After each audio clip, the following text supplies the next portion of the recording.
Deus começa a falar ali categoricamente sobre 3 itens que todo ser humano corre atrás: comida, bebida e vestimenta.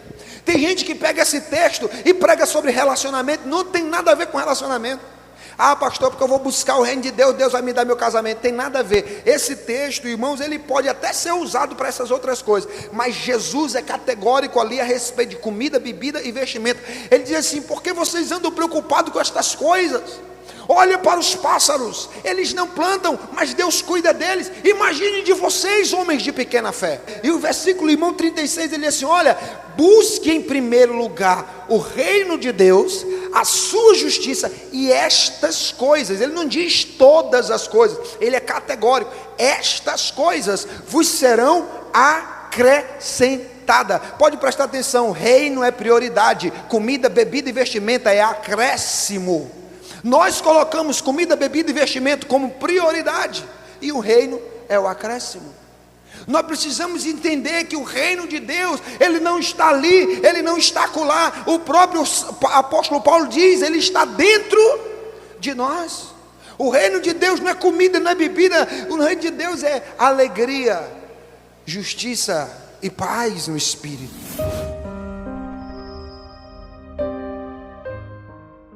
Eu quero dizer para você que o Evangelho é uma boa notícia, amém? Mas é uma boa notícia que nós devemos conhecer, praticar e compartilhar. Quantos de nós, irmãos, não, às vezes, deixamos de entender esse poder extraordinário do Evangelho? A palavra de Deus, ela é viva e eficaz, como diz Hebreus 4:12. A palavra de Deus é viva e eficaz, e mais cortante do que uma espada de 2 gumes, e mais afiada do que essa espada, que ela é tão afiada que ela penetra a ponto de dividir alma e espírito, juntas e medulas, né? E a Bíblia diz no versículo 13, do mesmo capítulo 4 de Hebreus, que todas as coisas estão patentes, ninguém se esconde diante dela, ela discerne os pensamentos do coração. E Deus está ali, irmãos, fazendo isso para que cada um preste conta das suas obras. Quando nós olhamos para o Evangelho, nós vemos uma chamada de Deus para nós conhecermos, para nós praticarmos e para nós compartilharmos. O Evangelho de Deus, ele tem essa chamada. Irmãos, muitos de nós saímos de nossas casas para a igreja, mas nós não conhecemos o Evangelho. Meu filho, você precisa conhecer o princípio do Evangelho. O Evangelho é uma boa notícia que foi conquistada a preço de um sacrifício. Agora, irmãos, quem conhece o Evangelho? Quantos de nós conhecemos de fato o Evangelho? A Bíblia diz no livro de João, capítulo de número 8, versículo de número 32: e conhecereis a verdade, e a verdade vos libertará. A palavra conhecer significa ter intimidade com aquilo. Tanto que, se você olhar no Antigo Testamento, né, quando um homem ia para a cama com uma mulher, você vai ver lá no livro de Gênesis capítulo 2, que Deus diz assim: conheceu Adão a sua esposa, né? É porque conhecer significa ter intimidade. Conhecer significa conhecer a fundo, ter um entendimento claro sobre aquilo. Irmão, se alguém perguntar para você o que é Evangelho, as pessoas podem talvez de forma pedagógica dizer boa notícia. Mas não só é boa notícia, irmão, é conhecer a fundo, é entender que o conhecimento desse Evangelho me liberta, me restaura. Quando eu conheço o Evangelho, eu sei que o Senhor não está de brincadeira a respeito de mim e de você. Quando eu conheço o Evangelho, a minha mentalidade muda. Quando eu conheço o Evangelho, as minhas atitudes mudam. Quando eu conheço o Evangelho, pastor, eu sou crente. Irmão, ser crente é acreditar em Deus, mas viver o reino é conhecer o Evangelho, é conhecer a sua palavra, é conhecer o Senhor. A Bíblia diz: o meu povo perece por falta de que, igreja? De conhecimento. Quando eu não conheço o Evangelho, eu sou levado pelo entendimento dos outros. Por que eu desafio a igreja sempre a ler a Bíblia? Por que eu digo para você, verifique se o que eu estou falando está na Bíblia? Porque quando você não tem o conhecimento do Evangelho, você, irmão, é levado por todo o vento de doutrina. O apóstolo Paulo briga com o pessoal da Galácia, e ele fala, diz, olha, não foi esse o evangelho que eu ensinei para vocês. Ele diz, olha, se eu, um anjo, qualquer outra pessoa vier pregar o evangelho que não é o de Cristo, tenha por anátema, por maldito, não é de Deus. Sabe, querido, nós podemos rodopiar, cair no chão, na unção. Tem gente que quer ser cheio da unção sem conhecer o evangelho. Sabe, queridos, eu tenho esse desafio no meu coração e eu quero lançar ele para você, de que nós possamos conhecer o evangelho de Deus, de que nós possamos conhecer o preço de fato que foi pago. O próprio Jesus fala no livro de Mateus, ele diz assim, vocês pecam por não conhecer as Escrituras. Quando eu não conheço do evangelho, eu não usufruo dele. Quando eu não conheço da palavra, eu não usufruo dele. O evangelho, irmãos, antes de ser anunciado, é para ser vivido.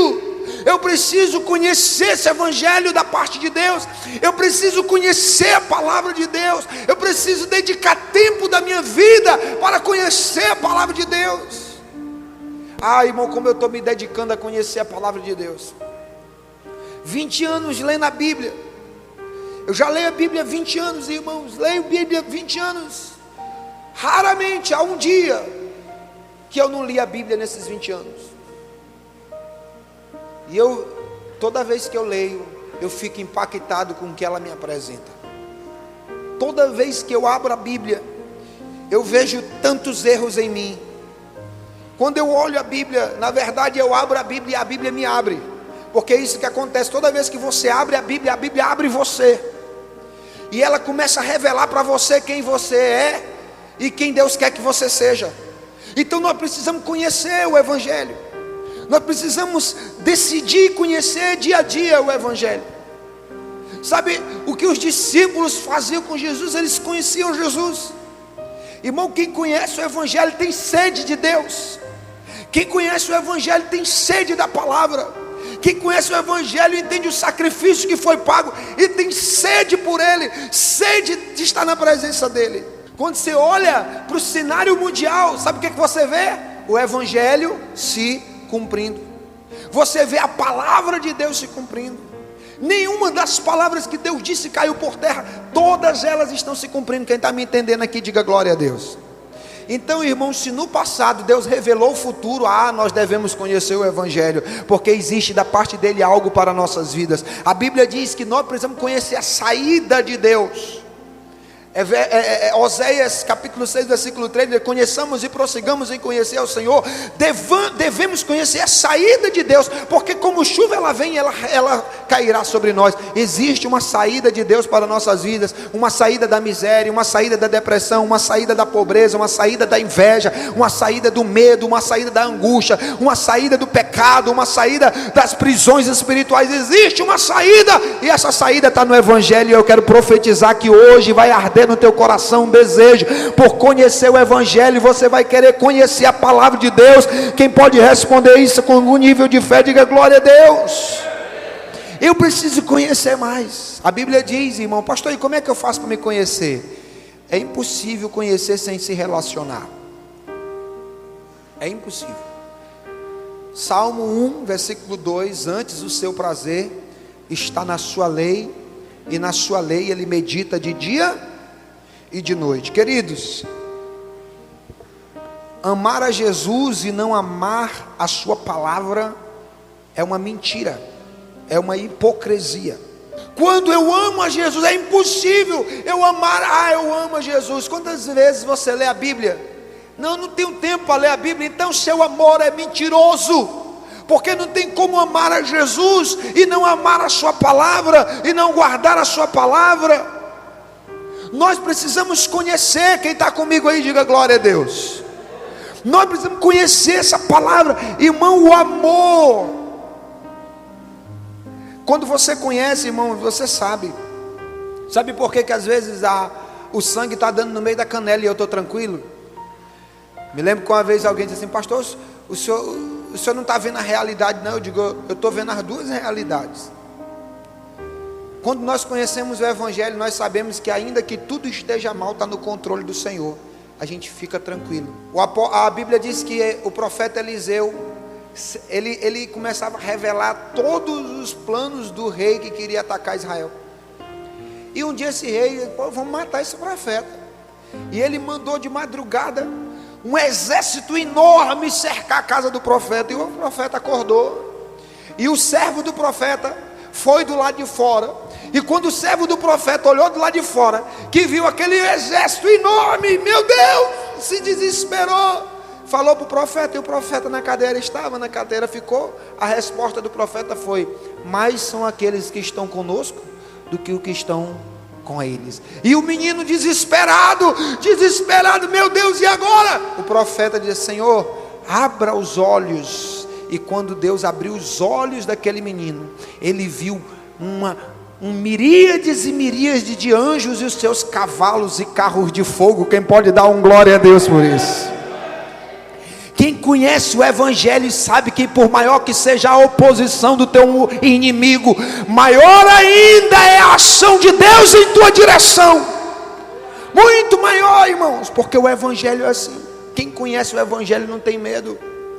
Quem conhece o evangelho não se angustia. Quem conhece, irmão, nós precisamos conhecer o evangelho dia a dia. Pastor, o senhor já se angustiou? Não por causa do evangelho, porque o evangelho me dá uma certeza, irmãos, de que as coisas vão melhorar. Sabe o que a gente precisa fazer quando a gente não entende? Corre para a palavra. Você não está entendendo nada, vai para a palavra. Você está angustiado, vai para a palavra. Conheça o evangelho. Sabe, irmãos, nós olhamos para Josué. Josué foi um homem que fez grandes coisas. Josué, irmão, conquistou o que poucos homens conquistaram. Pastor, Moisés abriu o mar vermelho, fez água sair de uma rocha, fez codornas e vindo do Oriente orando. Ele orou e caiu pão do céu. Realmente, tudo isso é um milagre extraordinário. Mas parou o sol e a lua? Parou? Não. Ele derrubou a muralha de Jericó, que na própria Bíblia diz que era intransponível, só com um grito. Não parou não. Mas por que Josué fez tudo isso? Porque ele aprendeu uma coisa com Moisés. Josué capítulo 1, versículo 7 ao 9. Tão somente ser forte e corajoso, não é para lutar. Ser forte e corajoso não é para conquistar. Ser forte e corajoso para não te desviar do livro da lei, nem para a direita e nem para a esquerda, e tu serás bem sucedido em tudo que fizeres. Sabe qual é o nosso problema, irmão? A Bíblia está sempre em segundo plano. Sabe qual é o nosso problema? Tudo na nossa vida toma o primeiro lugar, menos o evangelho, menos a palavra. A gente precisa colocar a palavra em primeiro plano na nossa vida. Quando nós colocamos a palavra de Deus em primeiro plano, todas as outras coisas se movem. Livro de Mateus capítulo 6, versículo 28 em diante, Deus começa a falar ali categoricamente sobre 3 itens que todo ser humano corre atrás: comida, bebida e vestimenta. Tem gente que pega esse texto e prega sobre relacionamento. Não tem nada a ver com relacionamento. Pastor, porque eu vou buscar o reino de Deus, Deus vai me dar meu casamento. Tem nada a ver. Esse texto, irmãos, ele pode até ser usado para essas outras coisas, mas Jesus é categórico ali a respeito de comida, bebida e vestimenta. Ele diz assim: por que vocês andam preocupados com estas coisas? Olha para os pássaros, eles não plantam, mas Deus cuida deles. Imagine de vocês, homens de pequena fé. Ele diz: olha para os lírios do campo. Irmãos, nem Salomão em toda a sua glória se vestiu como eles. Mas ele é uma erva que hoje existe e amanhã não. Imagine o que Deus fará com vocês, homens de pequena fé. E o versículo, irmão, 36, ele diz assim: olha, busque em primeiro lugar o reino de Deus, a sua justiça, e estas coisas. Ele não diz todas as coisas, ele é categórico: estas coisas vos serão acrescentadas. Pode prestar atenção: reino é prioridade, comida, bebida e vestimenta é acréscimo. Nós colocamos comida, bebida e vestimento como prioridade, e o reino é o acréscimo. Nós precisamos entender que o reino de Deus, ele não está ali, ele não está acolá. O próprio apóstolo Paulo diz, ele está dentro de nós. O reino de Deus não é comida, não é bebida. O reino de Deus é alegria, justiça e paz no Espírito. Agora, como é que eu posso viver isso se eu não conheço? Nós ficamos correndo de um lado para o outro, correndo de um lado para o outro. Aí esfria, pastor, eu estou frio. Esfria, irmão, nós somos seres humanos. Lenha fora da fogueira, ela esfria. Nós precisamos praticar a palavra no trabalho, perdoar, ser honesto. Se nós conhecermos a palavra e nós praticarmos a palavra e não compartilharmos essa palavra, irmão, então nós não estamos fazendo o serviço completo. E nós temos que compartilhar a palavra. Nós temos que compartilhar a palavra de Deus com os nossos irmãos. A Bíblia diz que nós devemos guardar, praticar essa palavra. Irmãos, nós precisamos tomar essa palavra e nós precisamos viver ela. Nós precisamos viver de verdade mesmo.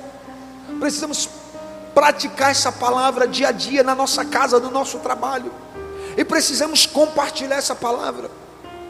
A Bíblia não é um livro histórico que tem roteiros de filme. A Bíblia é a palavra de Deus decretada ao homem, para que esse viva um tempo de promessas cumpridas e viva a esperança de uma glória futura. Quem está entendendo o que eu estou falando, diga glória a Deus. Irmãos, quando eu vivo e pratico e compartilho essa palavra, esse evangelho de Deus, a minha vida é transformada, e outras vidas são transformadas através da minha vida. Eu quero desafiar você a praticar o evangelho, a conhecer o evangelho e a compartilhar o evangelho.